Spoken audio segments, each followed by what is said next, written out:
ಪ್ರಿಯ KAS ಸ್ಪರ್ಧಾರ್ಥಿಗಳೇ, KAS ಪ್ರಿಲಿಮ್ಸ್ಗೋಸ್ಕರ ಸತತವಾಗಿ ನೀವು preparation ಅನ್ನ ಮಾಡ್ತಾನೆ ಇದ್ದೀರಾ. ಆದ್ರೆ ಈ ಕಾಂಪಿಟೇಷನ್ ಅಲ್ಲಿ ನೀವು ಎಲ್ಲಿ ನಿಂತ್ಕೋತೀರಾ ಅನ್ನೋದು ನಿಮ್ಗೆ ಏನಾದ್ರೂ ಗೊತ್ತಿದೆಯಾ? ಅದನ್ನ ತಿಳ್ಕೊಳ್ಳೋದ್ರ ಮೂಲಕ ನಿಮ್ಮ ಸ್ಟ್ರೆಂತ್ ಗಳೇನು, ನಿಮ್ಮ ವೀಕ್ನೆಸಸ್ ಗಳೇನು ಅಂತ ತಿಳ್ಕೊಳ್ಳೋದು ಅಷ್ಟೇ ಮುಖ್ಯ ಆಗುತ್ತೆ. ನಿಮ್ಮ ವೀಕ್ ಆಗಿರುವಂತಹ ಏರಿಯಾಸ್ ಗಳ ಮೇಲೆ ನೀವು ಹೆಚ್ಚಿನ ಫೋಕಸ್ ಮಾಡೋದು ಕೂಡ ತುಂಬಾನೇ ಮುಖ್ಯ. ಇದೇ ನಿಟ್ಟಿನೊಳಗಡೆ India for IAS KAS prelims open mock test ಜೊತೆಗೆ ನಿಮ್ ಮುಂದೆ ಮತ್ತೊಮ್ಮೆ ಬರ್ತಾ ಇದ್ದೀವಿ. ಡಿಸೆಂಬರ್ 15 ಹಾಗೂ 22ನೇ ತಾರೀಕು ಈ KAS state wide open mock test ಗಳನ್ನ ನಾವು ನಡೆಸ್ತಾ ಇದ್ದೀವಿ. ಇದು ಬೋತ್ ಆನ್ಲೈನ್ ಹಾಗೂ ಆಫ್ಲೈನ್ ಎರಡು ಮೋಡ್ ಗಳಲ್ಲಿ ಅವೈಲೇಬಲ್ ಇರುತ್ತೆ.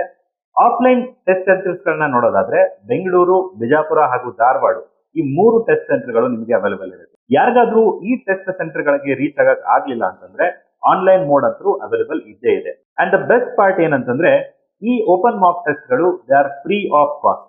ಹಿಂದೆ ರಿಜಿಸ್ಟರ್ ಮಾಡ್ಕೊಳ್ಳಿ ಹಾಗೂ ಈ ಇನಿಷಿಯೇಟಿವ್ ನ ಬೆಸ್ಟ್ ಯೂಸ್ ಮಾಡ್ಕೊಳ್ಳಿ. All the best.